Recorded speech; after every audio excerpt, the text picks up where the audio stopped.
Good morning everyone, it's Saturday, that means Manila Bay Rehabilitation, so let's go. And here in Quirino Grandstand you'll see the MMDA have a shuttle bus ready to take volunteers to Baseco Beach. And down here at the yacht club, Manila Yacht Club, you'll see there are volunteers already registering with the MMDA. These people from F2 Logistics, although it has been suggested to them that they go to Baseco Beach because there's a shuttle service waiting for them. The area here is quite small to clean, let me show you. There's not much trash here right now, but the guy from MMDA told me that by midday a lot of trash is washed up onto this small beach area. Hopefully some of the volunteers that go here will be persuaded to, join everyone in Baseco Beach.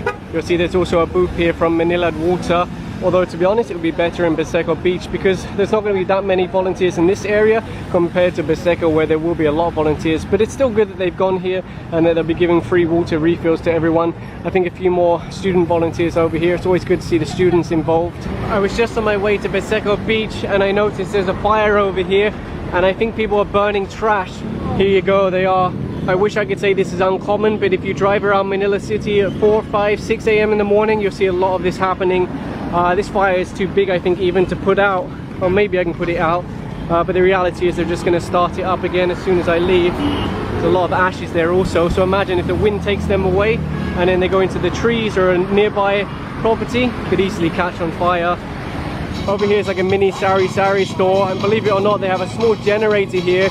They're running the TV and sound system. Have you ever seen anything like this before? It's incredible. So here in Baseco Beach, you'll see there's a lot of Bureau of Fire. They'll be joining the cleanup today, along with the residents of Baseco. That's the important thing, that the residents of Baseco are now joining in the cleanup. You'll see over here, for example, this isn't even the beach, but look at how much trash there is here. So there's a lot of work to be done. Talagang ganda ng Boracay. Ngayon, ito naman yung bagong champion sa atin. Kaya bang linisin yung Manila Bay? Ganun din yung tanong natin sa lahat ng ahensya ng gobyerno, lahat ng barangay na tumugon sa panawagan ng ating presidente, lahat ng community na naging bahagi ng paglilinis ng lahat ng tributary sa Manila Bay, may impact na ba? And over here you'll see the tools brought by the BFP. These are all made by themselves in-house. So you have the brooms, you have the nets, you have these shovels, and then you have these rakes. Of course, like I said, they weld these up themselves. It's much cheaper than outsourcing it, plus they can make it to their own specifications. This is their own design actually. Very good for grabbing trash out without actually having to go into the water. And talking about equipment, this is the MMDA truck where volunteers and staff can borrow equipment. They have brooms, they have containers, they have rakes, they have bamboo with like a scoop on the end to scoop stuff out. They have tongs, all kind of equipment that volunteers can borrow. And you'll see there's also some PMP here to provide security and support that might be required. So here on Baseco Beach, you'll see the MMDA have a registration area, of course. And I have a surprise for one young volunteer today. I'll be giving away this Elmo because MMDA recently partnered up with Sesame Street so they can enhance their outreach to children, basically teaching children about anti-littering, about how to look after the environment and things like that. So if I see a young volunteer today, I'm going to give them my Elmo that I got at a recent event. So down here on the beach you'll see the PMP, of course, keeping an eye on things, and this group of volunteers here are from Ascot, the well-known hotel chain. I don't know how many people they have here, I'll have to ask, but looks like they're doing a good job of collecting up trash. So over here is a group of the volunteers from Ascot. Let's take a look at what they've collected so far. So we have big pieces of polystyrene, plastic wrappers from chips and such like. What else do we have? There's a lot of trash here. Diapers also. Wow. So that's from local residents maybe. Slippers. Wow, you have a good collection of trash. So over here we have the resident manager. What can you tell us about today? We have been doing a week-long activity for Earth Hour. It's Ascot way of giving back to the community. So we're actually the newest property of Ascot, located in Manila, Citadines Bay City, Manila. So it's actually our 6th day of activity, and we have about 15 associates here gathered to, pick up some garbage and this part of the city. It's just our way of giving back to Mother Earth. Perfect. And thank you, and we hope that I see a lot of volunteers as well here, not just from the hotel industry, from the other industry as well. So in our own little way, we are able to help save Mother Earth. Thank you. Of course, the MMDA also have a lot of their people here collecting trash. I think around 200 or 250. You'll see the children are already enjoying the water, and this is what it's all about, making this area safe and clean for people to enjoy, whether it's children or adults. I think one of the children just captured a fish. Tilapia. Over here you'll see a couple of MMDA guys taking their collected trash over to the main area. Over here is 2 residents from Baseco joining the cleanup. Very good to see. Having people from the local area also do their part really makes a big difference. Over here you'll see one MMDA by himself cleaning up trash. And I like it when you see one guy or one girl by herself, because it means they're really dedicated. They're not messing around, they really just want to clean up trash. Of course, these tongs that they're using are available to anyone. You just have to go to the MMDA truck and then you leave one ID and they'll let you borrow those for the day. And of course they also have other tools like rakes and things like that can be very useful on a beach, of course, especially because a lot of the trash is usually under the sand. And if you see that boat in the distance, that's actually the Philippine Coast Guard keeping an eye on the volunteers, and that's always good because you have hundreds of people here working to, you know, clean up the country, really make things better. So having extra eyes watching over them definitely does help. As you get further down the beach, you'll see things are a lot worse with the trash because a lot of volunteers don't make it this far. You'll see over here they're using like an onion bag or a potato bag, so they can fill it up with the trash, shake it, and all the sand will fall out, but all of the trash will remain. So if you look over here, it really looks nice. You have the rocks here, the waves breaking against it, the boats docked up on the beach. Once all of this is cleaned up, imagine how nice it would be for people to enjoy. Not just residents, but everyone. You wouldn't even have to leave Manila. You could just go here and have a nice, you know, weekend getaway or a one-day beach holiday without ever leaving Metro Manila. It's really a nice place. It looks like one of the MMDAs found a number of slippers and other stuff. It's amazing what you can find on the beach. Over here you'll see more guys trooping their trash over to the main collection point. And over here you can see huge piles of trash. It looks like this is being dug up, maybe some dredging. There was a little bit of this here before, but not this much. I think they must have done some dredging in the area. At the side here you'll see one man going along collecting things, but he's not collecting random trash. He's looking for specific things. For example, slippers, if he can find a pair of them, plastic bottles that he can get to recycle, and you get a little bit of money for that. So that's what this man's doing, and I always wonder why you don't see more people doing that, because there's a lot of people that don't have a job and they could really, you know, collect a lot of this stuff and turn it in for money. So down here you'll see a mixture of BFP and residents, and of course the BFP have medics with them, so if anyone does get injured they'll be able to respond very quickly. So what kind of injuries would you expect today potentially? Punctured wounds. Puncture wounds? Lacerated wounds. Okay. Some are experiencing nausea and vomiting. Because of the sun? Because of the sun and the smell. The smell, okay. Yes. But you're ready if anyone gets Yes, injured? we have an ambulance there. Okay, thank you. Right now they're trying to unblock this drainage. You see how all the water's flowing out now that they've taken away the trash? This is a problem. A lot of the waterways are actually blocked. Of course, part of the problem is that a lot of people throw their trash on the floor or directly into the sewers, and then it ends up blocking the sewers. You can see down here is cutting rope, because a lot of the time fishermen's rope or rope from the boats, they just throw it overboard or it falls off and it gets tangled up, and it's very difficult to remove. Or he has a machete or a bolo. So down here you'll see local residents, including the children. They're using their BFP tools. Really good to see they're here doing their bit.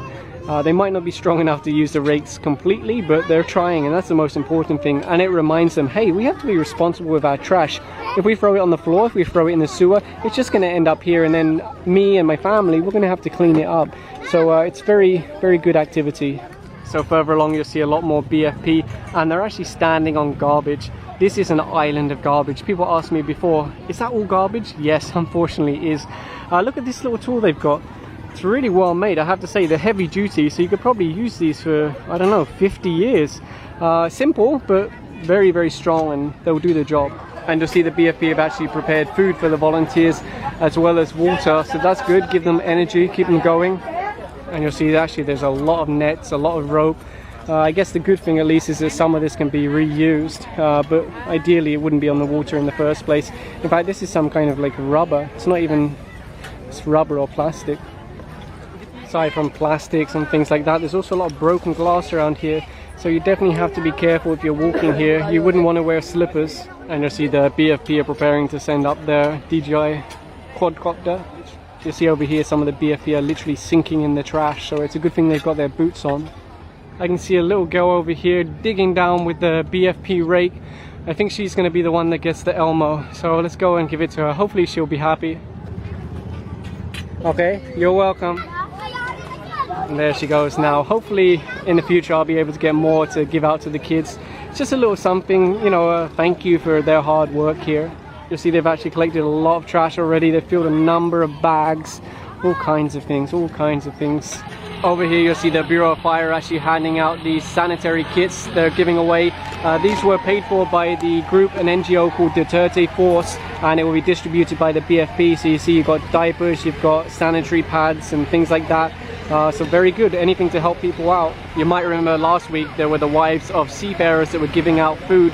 So it's great when NGOs get involved and also do their part.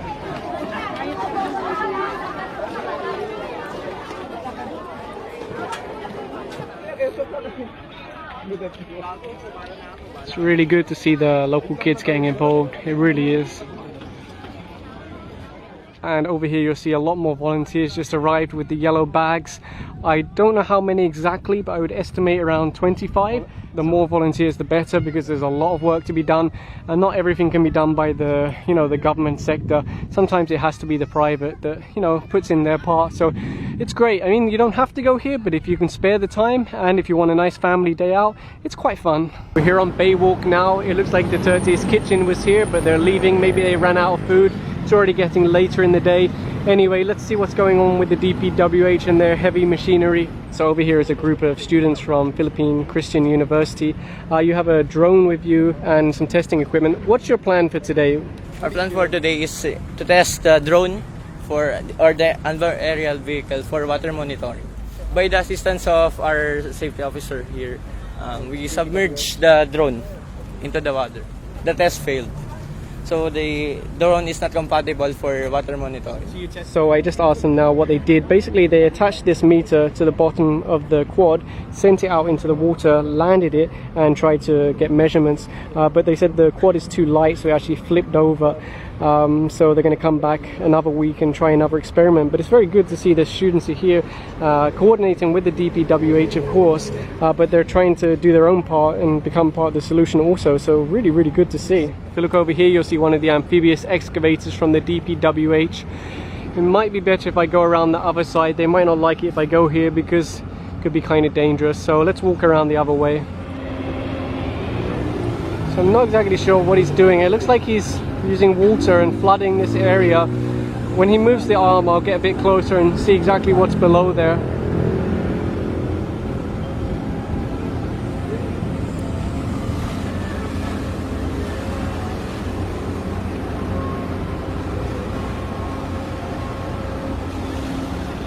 So it looks like he's trying to wash between the rocks here, maybe wash out the trash. I'm not exactly sure. I'll have to ask someone from the DPWH.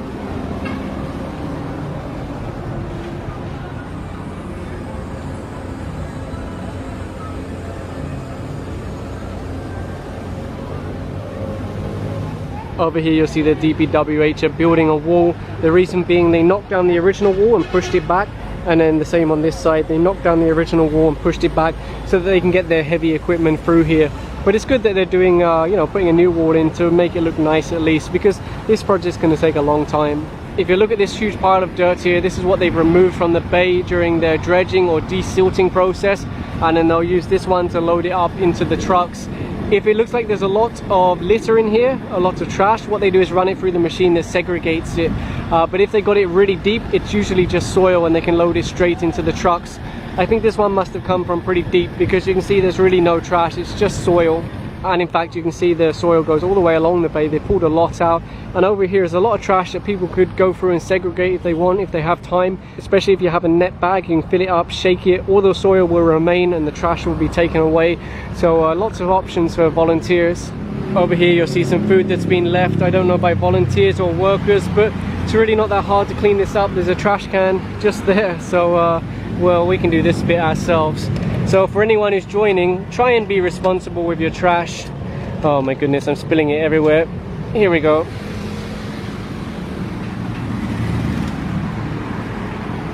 Trash can just here. I think I might be a bit late to the party at the yacht club because it looks like everyone's taking a group picture students here. They might have finished already, and yes, it turns out I arrived here just as they're finishing. You can see they're from the National Service Training Program. At least we caught the end of it, but not them on the beach, unfortunately. And you might notice there's another tent here now. It's from Yummy PH. They're a food app, but it's more for like small home cooks, not for the big restaurants. And they're giving out like free caps, free sanitary kits, free water, gloves, basically just supporting the volunteers here. So that's good to see. You'll see their banner here says confront the passersby. I'm guessing that means if you see someone littering, you walk over to them and say, hey, don't do that, pick it up. Or when you see someone throwing their trash in the sewer, same thing. And that's something I've told people before. Don't always rely on local authorities or police or MMDA. You can also tell people yourself, hey, don't do that. So I'm now here on Estero de Magdalina. Before, this whole thing was an island of trash and you could walk along it. Now it's been completely emptied out and it's complete with water. The only thing is, the residents have continued to throw their trash in the water, and you can see the stuff is starting to build up again. But these residents, these informal settlers, are being relocated outside of this area. Look, there's someone over there on a raft crossing this Estero. Anyway, these people are being relocated, and eventually all of these will be knocked down. And over here I can see someone's installed a garbage trap. The idea is that the garbage gets pushed up against that and it's easy to collect it out. That was probably installed by the Pasig River Rehabilitation Commission. So yes, still some work to be done, but so much better than before, it really is. The other side doesn't look too good either, but I know the PRRC have a huge cleanup scheduled for tomorrow. Actually, they're here every single day, but tomorrow will be a special event. Hopefully, once they relocate all the informal settlers along Estero de Magdalena, this will be fixed and it'll be looking a lot better. In fact, as I'm standing here, one of the residents has come out now and he's actually trying to clean up some of the trash. So at least some of them are willing to be part of the solution. And if you look further along Estero de Magdalena, this is on Alvarado Street over here. You see there's a lot of trash pulled up there. This is something that the barangay could easily deal with. You know, you get a few residents to come out here with nets and with long poles. You can clean this up. So hopefully everyone would do their part. It doesn't just have to be volunteers. It doesn't just have to be the big government agencies. Everyone can do their part to try and, you know, clean up the waterways and to catch those who are throwing it in the water in the first place.